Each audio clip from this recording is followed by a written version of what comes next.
Meu nome é Ambrosina, mas a maioria me conhece por Mãe Bro. Tenho 76 anos muito bem vividos, uns com paz, outros com guerra, mas todos com muito peso. Fui mãe de santo, macumbeira durante boa parte da minha vida e digo sem rodeios. Ajudei muita gente sim, mas também fui responsável por destruir famílias inteiras. Já fiz homem largar mulher por força de pó. Já fiz mãe perder filho por causa de despacho na encruzilhada. Já fiz patrão falir do dia para a noite porque não respeitou o filho de Oxóssi. Não tenho orgulho nem remorso. Fiz o que precisava, quando era chamada. Mas houve um preço, sempre há. Um dia, um dos muitos que eu prejudiquei bateu à minha porta com sangue nos olhos e uma faca na mão. Não tive tempo de reagir. Só ouvi o grito do meu marido e vi ele cair no chão com a garganta cortada. Ali, com meu marido sangrando nos meus braços, eu entendi que a morte dele era o preço pelo sangue que já tinha derramado com minha fé torcida. Desde aquele dia, eu queimei os búzios, enterrei os atabaques e jurei nunca mais fazer obra nenhuma. Nunca mais invoquei Exu para mal, nunca mais fiz entrega na mata, nem sequer acendi vela preta. Passei a viver só de leitura de tarô e carta cigana, apenas como orientação. Há 20 anos, moro num bairro pacato da cidade de Jundiaí, numa casinha simples, com um quintal cheio de ervas e um terreiro que hoje só serve para eu tomar sol e criar minhas galinhas. 20 anos em paz, 20 anos sem mexer com nada, 20 anos onde só quem entra aqui é quem busca um conselho, não uma vingança. Mas a paz, meu filho, ela nunca é eterna. Há 6 meses, meu vizinho de muro, o seu Alfredo, bom homem, bom amigo, morreu de infarto. Deixou a casa para os filhos, que logo venderam. E foi aí que o tormento começou. No início foi só barulho. Criança correndo, gritando, derrubando lata no chão, fazendo zoeira o dia inteiro. Achei normal, criança tem que brincar. Mas com o tempo, a brincadeira virou afronta. Bola no meu quintal de madrugada, pipa enroscada no meu fio de luz, papel higiênico na minha cerca, até pedra começaram a jogar. Reclamava com a mãe, uma mulher ríspida, de fala seca, que sempre estava com a Bíblia debaixo do braço e o rosto empinado como se fosse melhor que todo mundo. Crente da Igreja Universal, dizia que ali não se misturava com feiticeira, que Deus protegia a casa dela. Quando eu ia conversar, ela só me olhava com desdém e soltava: "São só crianças, dona Bro. Se incomoda com tudo, ora para esse teu demônio que te acalme."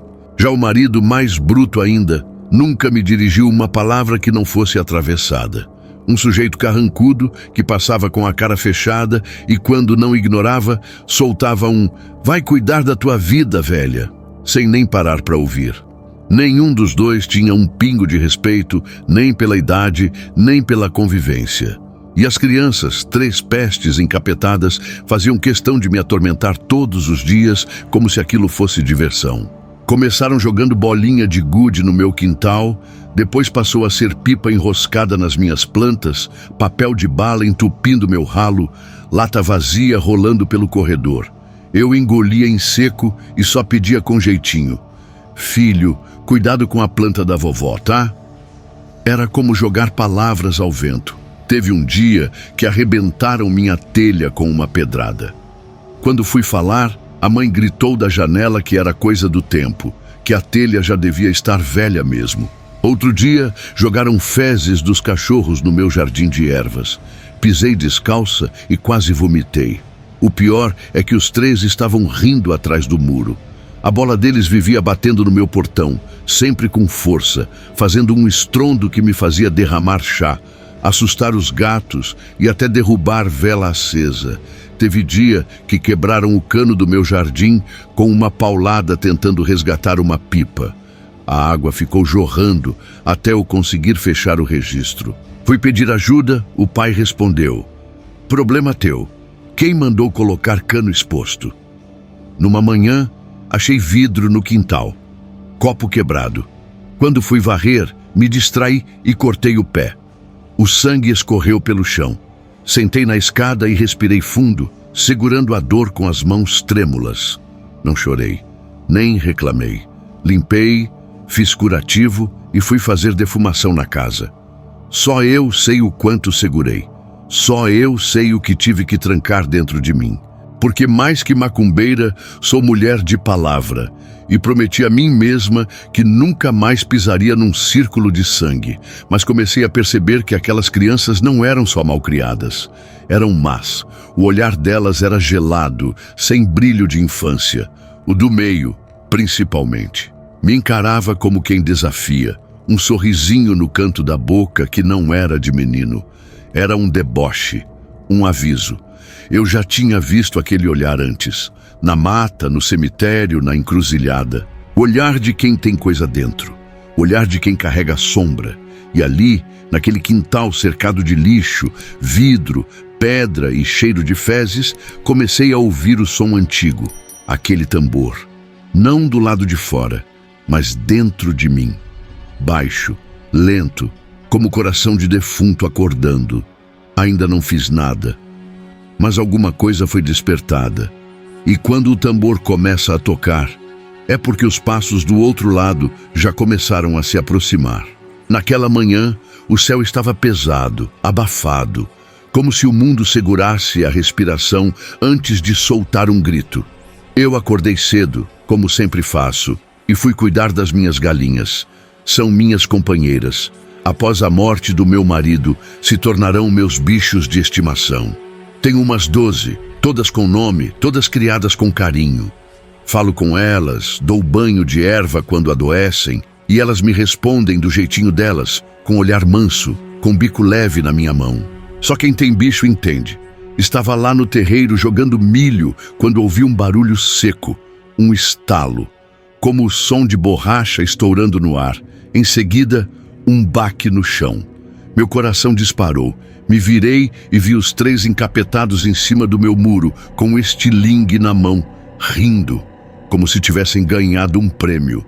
Quando olhei para o chão, 2 das minhas galinhas estavam lá, caídas, tremendo, Margarida e Chica, uma com o olho furado, a outra com a asa virada para trás. Vi o sangue delas se misturando com a terra e senti meu estômago embrulhar. Fui até elas correndo, me ajoelhei, peguei as 2 no colo e as lágrimas começaram a cair. Não era só tristeza, era raiva. Uma raiva antiga, uma raiva que eu achava enterrada junto com meus trabalhos de outra vida. Mas ali, com minhas galinhas morrendo nos meus braços, senti o tambor dentro do peito começar a bater de novo. Levantei, peguei as 2, mesmo sujas de sangue, uma em cada braço, e fui direto para o portão dos vizinhos. Andei sem pensar. Meu pé parecia bater no chão com mais força que o normal. Bati no portão com raiva, com força. Abriu a mulher, a tal crente da Universal, a mesma que vive com a Bíblia embaixo do braço e a língua afiada pronta para julgar. Quando me viu com as galinhas mortas no colo, fez cara de nojo, como se eu fosse lixo. Antes que ela falasse qualquer coisa, eu disse: olha aqui o que os teus filhos fizeram. Mataram as minhas galinhas, estavam no meu muro com estilingue. Eu vi, os 3, e ainda riram da minha cara.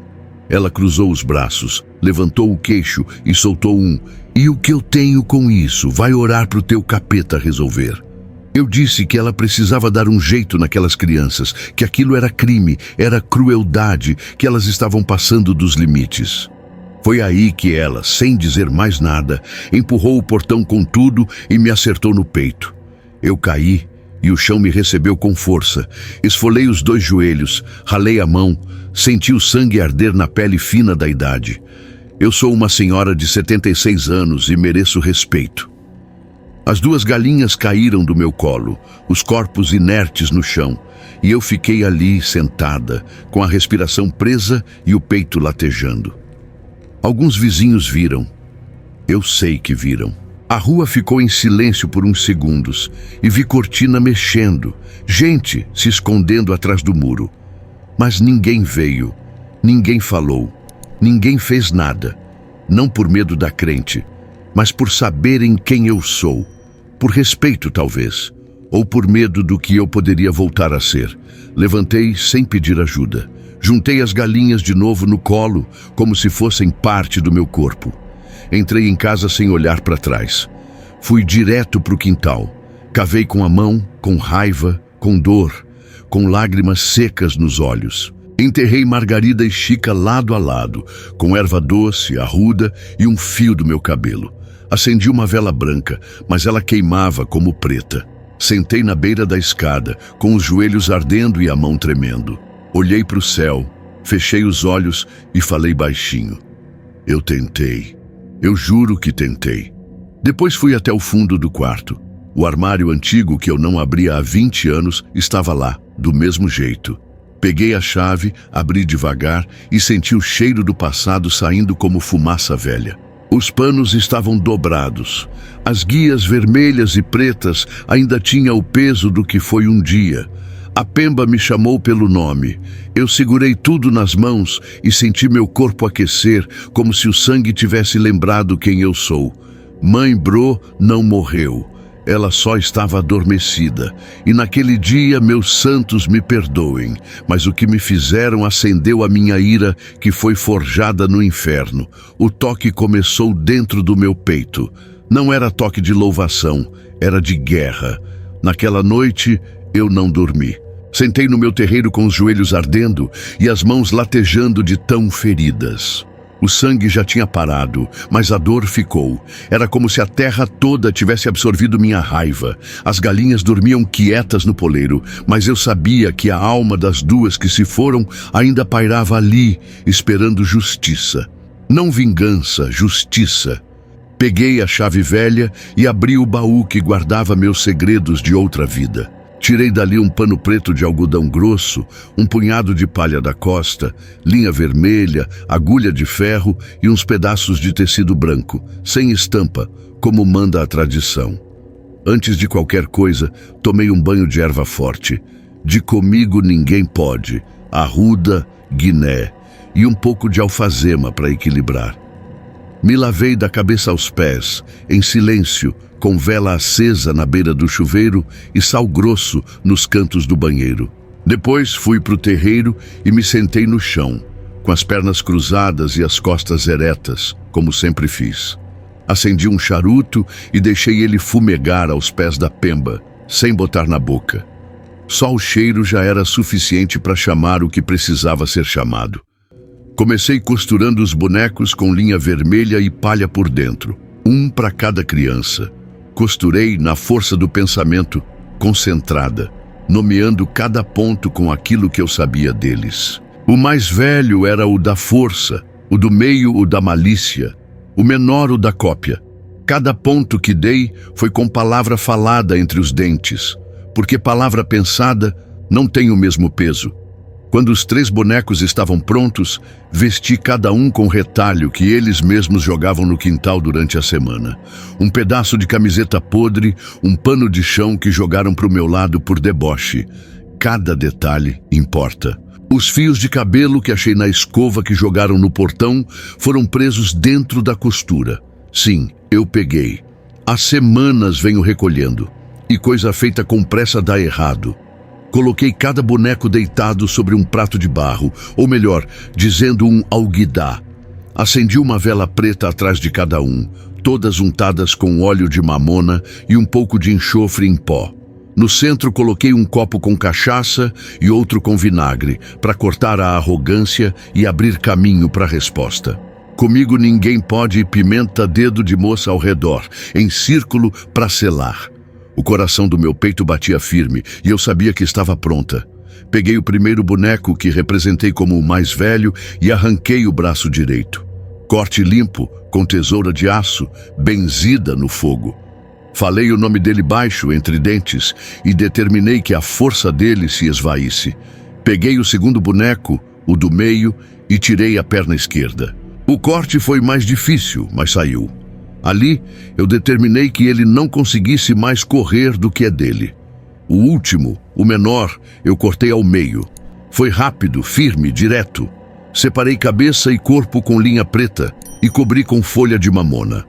Cada um foi enterrado num canto diferente do meu quintal, junto com prego enferrujado e terra de formigueiro. A oração foi feita em voz baixa, antiga, daquelas que só se diz quando a noite não respira. O vento parou por uns segundos. Até os grilos silenciaram. Eu me levantei com as pernas duras, mas o espírito leve. Não desejei morte, só devolvi. Fiz como manda a lei do retorno, que nunca falha. Não é maldade quando se defende o que é seu.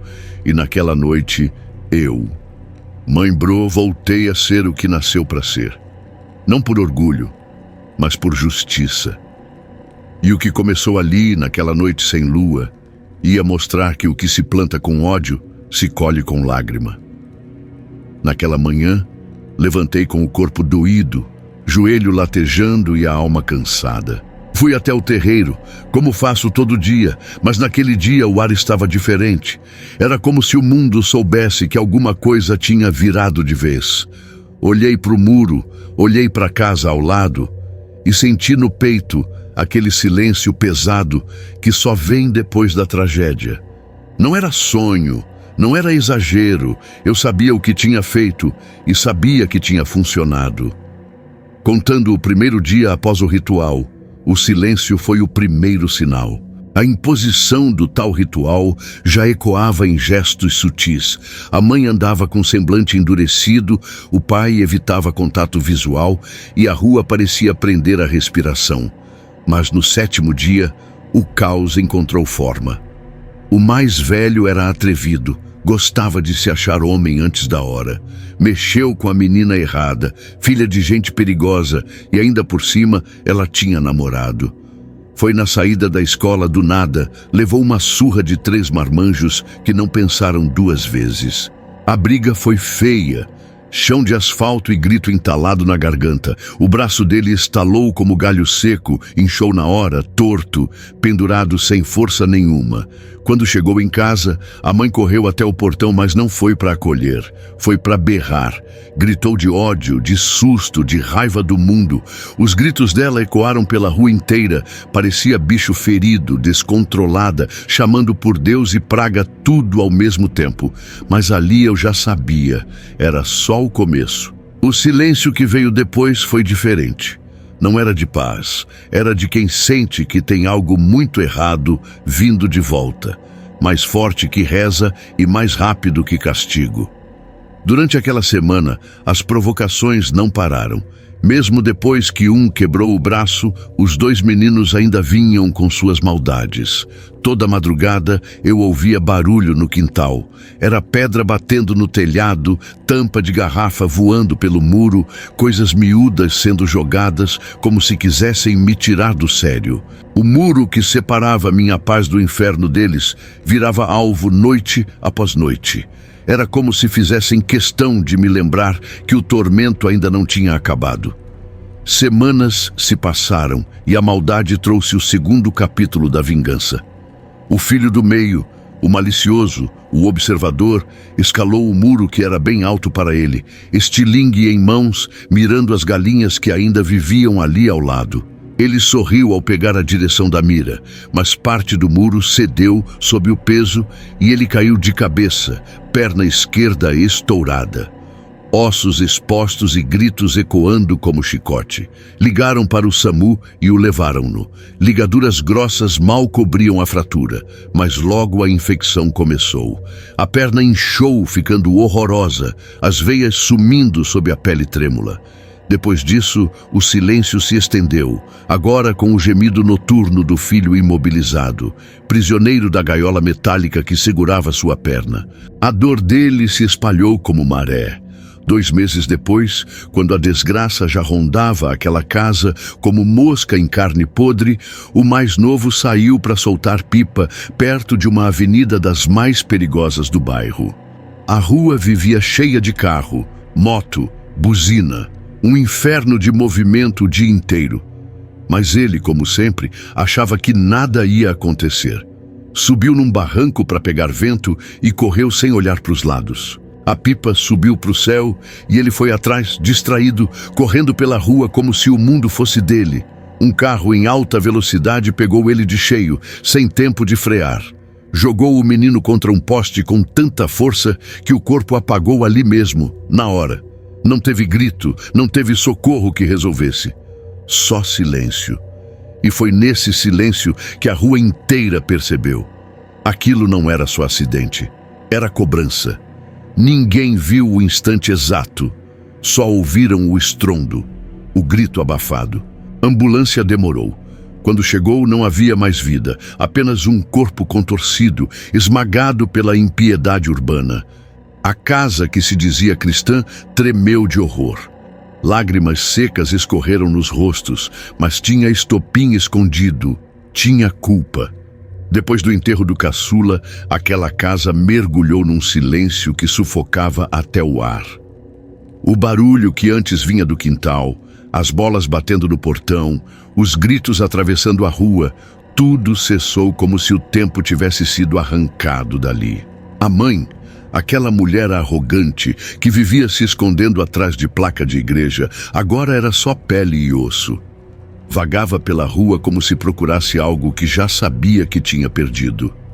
Os olhos dela estavam sempre inchados, mas secos, como se já tivesse chorado tudo o que podia e agora só sobrasse vazio. O pai, aquele homem bruto que nunca teve uma palavra que prestasse, agora era só sombra. Sentava na calçada de manhã cedo e ficava olhando para o nada, com a mão na boca e o cotovelo no joelho. Não falava, não reagia, não existia mais. Dormia mal, comia menos ainda. A dor dos dois virou um peso que se espalhou pelas paredes da casa. Nenhum rádio, nenhuma televisão, nenhuma oração. Só o som abafado do pranto. Aquele tipo de choro que não consola, que sangra por dentro, que corta debaixo do silêncio. Lembra do filho do meio com a perna quebrada? Aquele que vivia pendurado no muro com o estilingue na mão e o sorriso debochado nos lábios. Os médicos disseram que ia sarar, mas não sarou. A ferida não fechava, pelo contrário, abriu-se como uma boca faminta e a carne ao redor começou a apodrecer. Depois da morte do irmão caçula, tudo piorou. O cheiro da carne morta escapava pelas frestas da janela e invadia até o quintal. O corte virou buraco. A perna, preta e inchada, já não parecia humana. Os olhos do menino reviravam, e às vezes ele chamava pela avó morta. Outras vezes dizia que via gente no quarto. A mãe gritava por socorro, e o pai tremia feita criança. Levaram ele às pressas para o hospital. Foi entubado, cercado por máquinas e tubos que zumbiam como moscas em volta de um corpo. O menino já não respondia a ninguém. Os olhos viravam em branco, como se procurassem algo que não estava mais aqui. A pele ardia em febre e ao mesmo tempo estava fria como mármore. A mãe, debruçada sobre ele, murmurava preces entre soluços, apertando a mão do filho como quem tenta segurar a alma dentro do corpo. O pai, com os olhos fundos e a camisa encharcada de suor, andava de um lado para o outro no corredor do hospital, repetindo o nome do menino como um mantra, como se pudesse impedir o fim só com palavras. E então os monitores apitaram. Uma sequência rápida, cortante, que fez tudo silenciar. O corpo do menino deu um leve tremor e parou. O coração se calou. Parada cardíaca. Os médicos correram. Houve ordens rápidas, vozes tensas, tentativas. Massagem cardíaca, injeções, choques. Mas o corpo já não reagia. O menino tinha partido. E a casa, que antes era cheia de risos debochados e gritos pelo quintal, se encheu de um silêncio espesso, um silêncio de quem teve o coração arrancado do peito. E eu ouvia e assistia de longe, com os olhos baixos e a alma firme, porque a justiça às vezes tem gosto de sangue. A rua inteira se calou, o escândalo virou luto, o deboche virou lembrança. E a casa onde antes havia bagunça, agora restou apenas um filho e o eco da morte. Eu continuei ali, com minha chaleira no fogo, minhas galinhas ciscando no terreiro e a janela entreaberta, sentindo, pela primeira vez em muito tempo, que a paz, finalmente, voltava a respirar. Não precisava, jamais precisava chegar a este ponto, esse limite cruel que hoje me consome. eu olho para trás e sinto o amargor de tudo que vivi, de tudo que tentei carregar sozinha. Essa família, essa tal de família que se dizia crente, que se dizia cristã, nunca teve a humildade, educação e coragem de simplesmente me escutar, de me entender, de olhar para uma velha senhora de 76 anos e enxergar o que há por trás dos meus olhos cansados. Nunca tiveram um pingo de empatia, de respeito por mim, pelo meu sofrimento, pelo peso dos meus dias carregados de tristeza e solidão. E sabe, isso me dói mais do que qualquer maldição que já tenha lançado, mais do que qualquer feitiço que já tenha conjurado. Porque me ensinaram que ser crente é amar, é perdoar, é cuidar. Mas o que eu vi foi o frio silêncio, a indiferença cortante, a ausência de humanidade. E eu não consigo entender, não mesmo, como podem se dizer tão crentes, tão fiéis, tão seguidores do que pregam nas igrejas, e ainda assim, agir como fizeram. O que aconteceu aqui, dentro da minha casa, foi a repetição amarga de uma história velha e amarga. Aquela mesma que está escrita nas páginas da Bíblia, sobre os filhos do profeta Eli. Eu, que sou macumbeira, que sou feiticeira, que carrego rituais e saberes antigos, também conheço aquela história.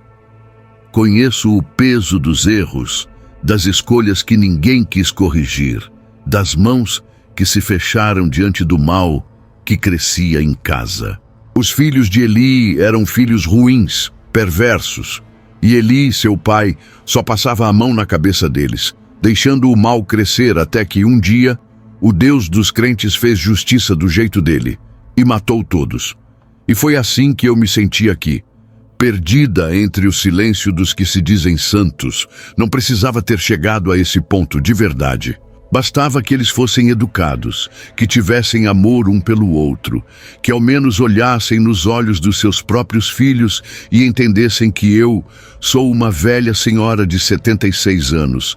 Só queria um pouco de paz, um pouco de cuidado, um pouco de compreensão.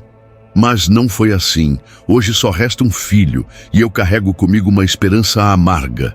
Que ele tenha aprendido, que finalmente entenda o que aconteceu, porque eu, infelizmente, já não posso mais ensinar. Eu sigo a minha vida, caminhando sozinha por essa estrada feita de lembranças dolorosas e mágoas profundas, sabendo que um dia a morte vai vir me buscar e me cobrar tudo o que fiz, tudo o que deixei de fazer, tudo o que tentei proteger e não consegui.